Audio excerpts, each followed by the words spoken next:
Como você vê o novo? Ameaça ou oportunidade? As novas gerações cresceram tendo à mão a internet, ferramenta que permite encontrar tudo de que precisam com facilidade e rapidez nunca antes vistas.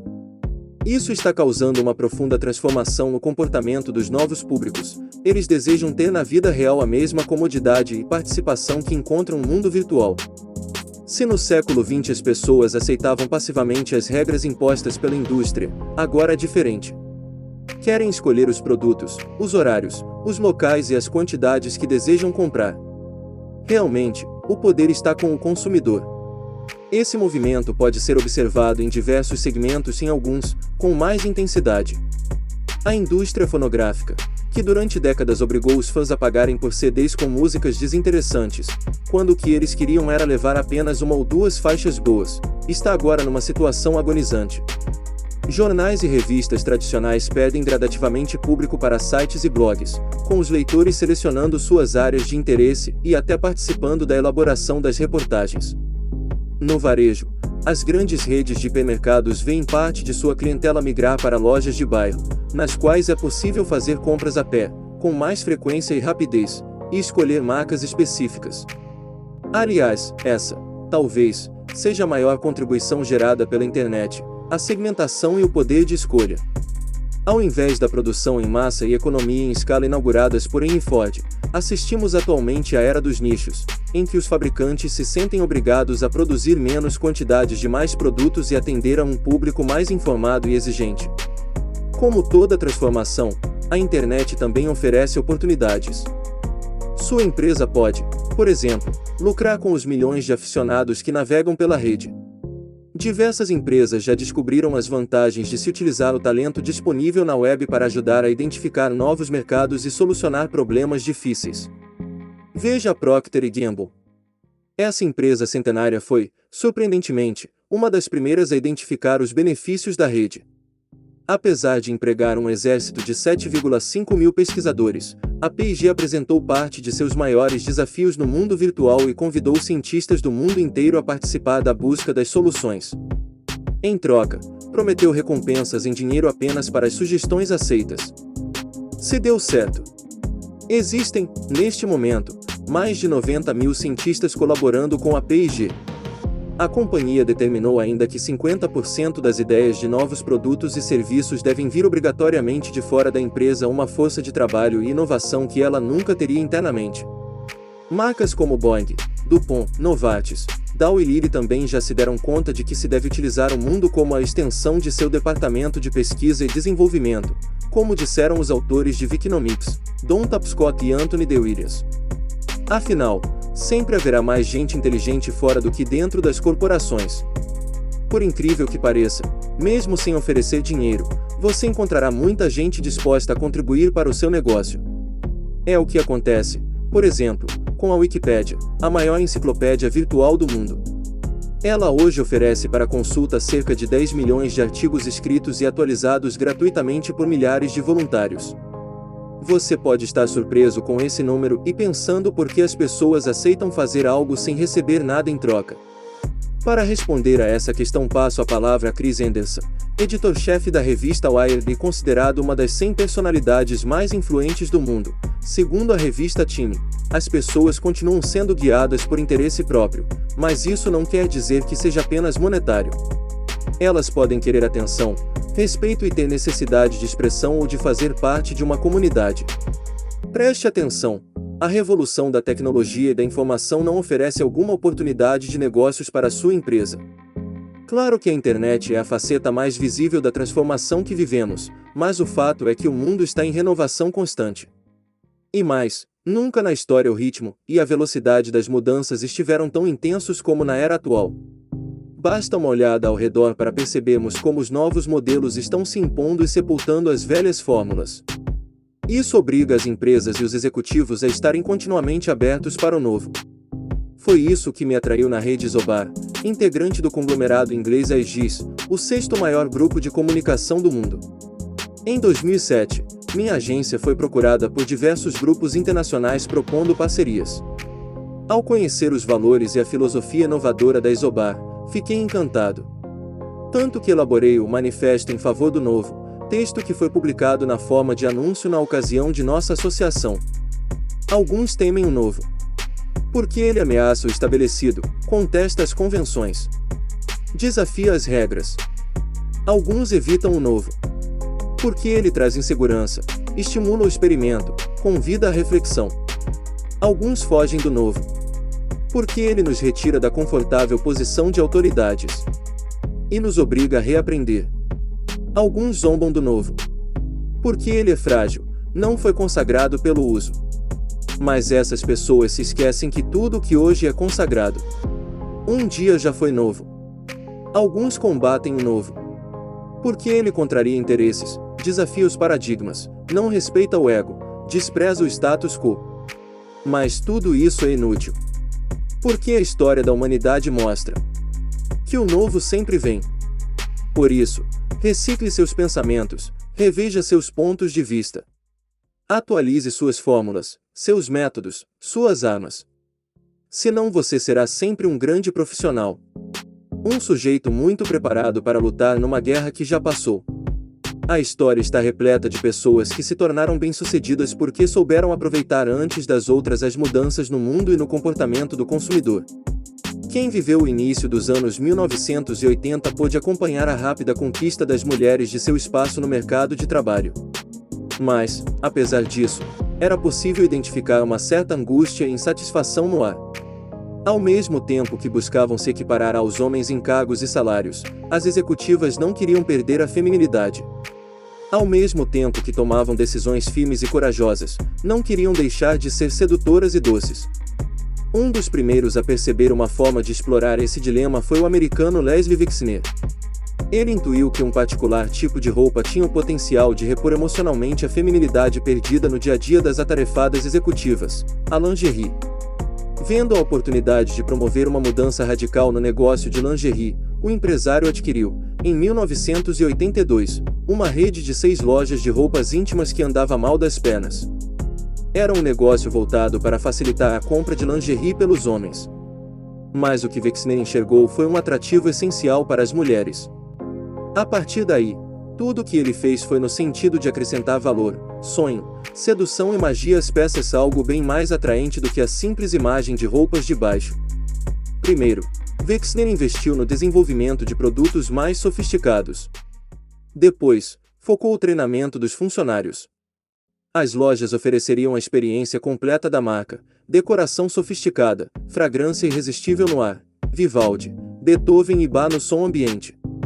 Esta é a história da Victoria's Secret. A ideia de luxo acessível atingiu em cheio o coração das mulheres. Enquanto as outras consumidoras compram roupas íntimas em média 2 vezes ao ano, as clientes Victoria's Secret compram peças pelo menos 10 vezes ao ano. O que Wexner acha disso? As mulheres precisam de roupa de baixo, mas desejam lingerie. Eu prefiro estar no negócio do que elas desejam do que estar naquele do que elas precisam. Quando ele adquiriu a rede em 1982, o faturamento girava em torno dos 7 milhões de dólares anuais. Pouco mais de 10 anos depois, a empresa atingia o patamar de 1,8 bilhão de dólares. Wexner foi perspicaz também ao explorar o potencial do nome.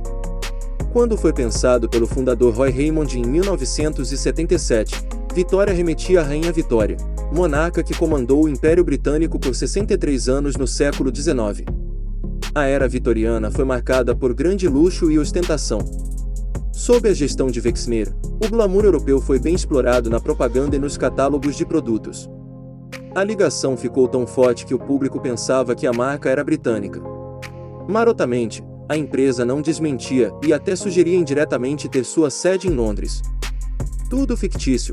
A matriz verdadeira da Victoria's Secret sempre foi em Ohio. Até mesmo mudanças políticas e econômicas podem oferecer oportunidades disfarçadas, como o caso que relato a seguir, ocorrido no Brasil, também na década de 1980. Naquele período, o país viveu uma enorme instabilidade, com constantes trocas de moeda e planos econômicos. Tudo isso, somado à inflação galopante, tornava o trabalho de empresas do setor financeiro extremamente difícil, em especial as multinacionais, que tinham dificuldades em entender e acompanhar índices indexadores malucos. Quem trabalhava numa dessas companhias internacionais era o contabilista e administrador de empresas José Carlos Fontes. Para explicar aos chefes estrangeiros suas decisões, ele teve a iniciativa de organizar os índices econômicos disponíveis do mercado. O acervo, coletado depois de um tempo de pesquisa, passou a ser usado pelos colegas do trabalho. A procura foi tão grande que, no início dos anos 1990, José Carlos teve a ideia de produzir um programa de computador que atualizasse automaticamente os indicadores financeiros. Assim, em 1996, foi lançado o software Atualiza. Apesar de ter estreado junto com o Plano Real e sua estabilidade econômica, a novidade fez enorme sucesso. Diversas empresas importantes, nacionais, internacionais, privadas, órgãos públicos e até o gabinete da Presidência da República adquiriram o programa. Atualmente, o Atualiza é o maior referencial em softwares do gênero, um sucesso tão grande que fez José Carlos deixar o emprego para se dedicar exclusivamente ao negócio. Você já esbarrou em alguma necessidade profissional que ninguém na sua categoria enxergou? Não perca a chance, desenvolva a solução por conta própria. Por mais que tentasse, o médico francês René não conseguia ouvir os batimentos cardíacos de uma paciente. A mulher era obesa, mas tão obesa, que o método tradicional utilizado até então, final do século XIX, de encostar o ouvido no peito, não estava funcionando. O doutor ficou sem jeito de dizer à senhora que sua obesidade impedia o diagnóstico. Pelo contrário, concluiu corretamente que a falha era da medicina, que ainda não havia desenvolvido um instrumento capaz de vencer a dificuldade. Dias depois, enquanto atravessava um parque, René viu dois meninos brincando com um pedaço de madeira. De um lado, um dos garotos dava pequenas pancadas e, do lado oposto, outro menino escutava as batidas.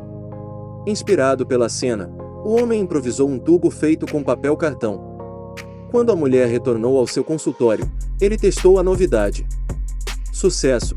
O médico conseguiu ouvir as batidas do coração da mulher. Foi assim que René Laennec criou o estetoscópio. Outro profissional que enfrentava dificuldades em seu trabalho no século XIX era o físico e químico James Dewar. Nos dias mais quentes do verão de seu país, a Escócia, suas fórmulas não resistiam e estragavam. Ele pensou em bolar algo para conservar as soluções. Chegando em casa, Dewar encontrou a esposa com um problema semelhante. Não havia nada que pudesse manter aquecida a mamadeira do filho do casal, um bebê de poucos meses. Tentando resolver os dois problemas de uma vez só, o químico pegou uma garrafa de vidro e introduziu outra menor dentro dela. Em seguida, preencheu a área entre as duas garrafas com prata, material que evita a perda do calor. O teste realizado com o leite quente de seu bebê foi assistido pela esposa e pela sogra.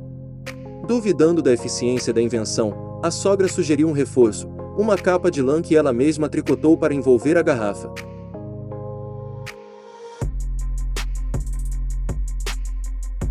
Como o invento funcionou perfeitamente, os dois disputaram o crédito. Mas testes posteriores comprovaram que o segredo da garrafa térmica é a combinação entre o vácuo e a prata, e não o abafador de lã da sogra enxerida. Os mais jovens podem não acreditar, mas, durante praticamente todo o século XX, a máquina de escrever reinou soberana nos escritórios do mundo inteiro. Até o final dos anos 1980, as secretárias eram avaliadas pelo seu desempenho em datilografia. Recebia os melhores salários quem escrevia mais rápido e cometia menos erros. Era esse problema que atormentava a secretária Betty Graham. Ela trabalhava num grande escritório em Dallas, Estados Unidos, e vivia cometendo erros nos documentos, memorandos e cartas. Por isso, era comum ficar até mais tarde refazendo tudo. Numa das esticadas noite adentro, Betty imaginou que, se existisse algo para esconder seus deslizes, isso evitaria ter de repetir o trabalho. Assim, a secretária pegou um pouco de tinta branca de parede, adicionou cola de papel e misturou bem. O resultado foi um líquido branco, viscoso e sem cheiro. Com um pequeno pincel, ela escondeu os erros e reescreveu por cima. Deu tão certo que logo outras secretárias da empresa estavam pedindo emprestado o líquido milagroso. Entusiasmada com a rápida aceitação, Betty juntou suas economias e decidiu produzir e comercializar a novidade. Fundou, em 1956, uma pequena empresa, a Mistake Out Company, na qual todo o processo de fabricação, desde a mistura das substâncias até a colocação nos frascos e a selagem dos rótulos, era manual. Ela denominou o produto de liquid paper. Rapidamente a substância se tornou a amiga número 1 das secretárias distraídas. Em 1979, Beth vendeu sua empresa para a Gillette por 47,5 milhões de dólares, algo em torno de 148 milhões de dólares atuais. Nada mal para alguém que só queria sair mais cedo do trabalho. Quantas vezes, como clientes, nos deparamos com processos burocráticos, serviços deficientes, e pensamos que o problema não é nosso? Sempre acreditamos piamente que deve ter alguém nas empresas pensando numa solução. Nem sempre é verdade. As empresas podem estar preocupadas demais em ganhar dinheiro para resolver os problemas de seus clientes. Em 1930, o recém-formado Chester Carlson estava feliz da vida. Ele havia conseguido um emprego no pior momento da economia americana. Formado em física pelo California Institute of Technology, Carlson foi contratado por uma firma de eletrônicos em Nova York para cuidar do gerenciamento de patentes. De todos os seus afazeres, o que mais o entediava era a tarefa de copiar documentos. O processo era lento e trabalhoso. Primeiro, os textos eram passados para papel carbono. Depois, enviados para uma empresa fotografar o material. Por último, vinha a impressão das cópias. Para quem tinha de fazer isso de vez em quando, tudo bem. Carlson era obrigado a repetir essa operação várias vezes ao dia. Alguém deveria inventar uma maneira mais prática de realizar esse processo, pensou. Lembrando seus conhecimentos de física, se perguntou, por que não eu? O rapaz mergulhou, então, na pesquisa em bibliotecas públicas, e conheceu tudo sobre papel, eletrostática e elementos químicos. Nos fins de semana, realizava experiências em seu apartamento. Depois de 3 anos de dedicação e esforço, finalmente Chester chegou ao projeto embrionário da primeira copiadora. Mas, ao procurar as grandes empresas de equipamentos de escritório, nenhuma se interessou. Apenas uma pequena firma de Nova York, a Lloyd Company, aceitou apostar na máquina. Não se arrependeu, logo a Lloyd trocaria seu nome para Xerox Corporation. Por falar em processos difíceis, você já escreveu com uma antiga caneta tinteiro? Sem dúvida, são charmosas, imponentes, sofisticadas e perfeitas para redigir documentos pomposos e cartas de amor. Porém, não são nada práticas. Precisam ser recarregadas continuamente, vazam com frequência e podem borrar os papéis. Mas, antes da invenção da esferográfica, as canetas tinteiro eram a melhor opção. Imagine como devia ser irritante para quem precisava redigir rapidamente e em grande quantidade, como os jornalistas. O húngaro László Biró trabalhava como revisor num jornal de Budapeste em 1937. E não aguentava mais se debater com os constantes acidentes de sua caneta tinteiro. Certa tarde, ao se dirigir rapidamente para a gráfica com as provas revisadas na mão, László se deteve por um instante em frente a uma rotativa. E observou seu funcionamento. Um cilindro com caracteres gravados se empapava de tinta, girava e imprimia o texto numa folha de papel. O húngaro imaginou que um mecanismo semelhante poderia dar origem a uma caneta mais prática. Ajudado pelo irmão e um amigo, László produziu um pequeno tubo e encaixou uma bolinha de aço móvel na ponta. Em contato com uma superfície, a bolinha girava trazendo a tinta do reservatório para a extremidade. Estava criada a caneta esferográfica. Curiosamente, a invenção foi patenteada na Argentina. Para fugir do nazismo que crescia na Hungria, László se mudou para o país latino-americano. Na década de 1940, o ex-revisor vendeu sua patente por 2 milhões de dólares, equivalentes hoje a 23 milhões de euros, para um francês chamado Marcel Bich. Nos anos seguintes, Bich lançaria a caneta com o seu nome, sem o H, que se tornaria a mais popular do mundo, a Bic Cristal. Enfim, lembre-se, ao encontrar uma dificuldade, não fique esperando a grande autoridade para resolvê-la. Ninguém melhor do que você, que vive a situação e está por dentro do problema, para tentar a solução. De perto, todo mundo é normal. Ao contrário do que cantou Caetano Veloso, eu digo que, de perto, todo mundo é normal. Todos têm as mesmas necessidades, dificuldades e desejos. Todos querem ter mais conforto, prazer e segurança. Todos gostariam de ser reconhecidos, ascender socialmente e desfrutar prestígio. Resolva o problema de um e você estará resolvendo o problema de todos.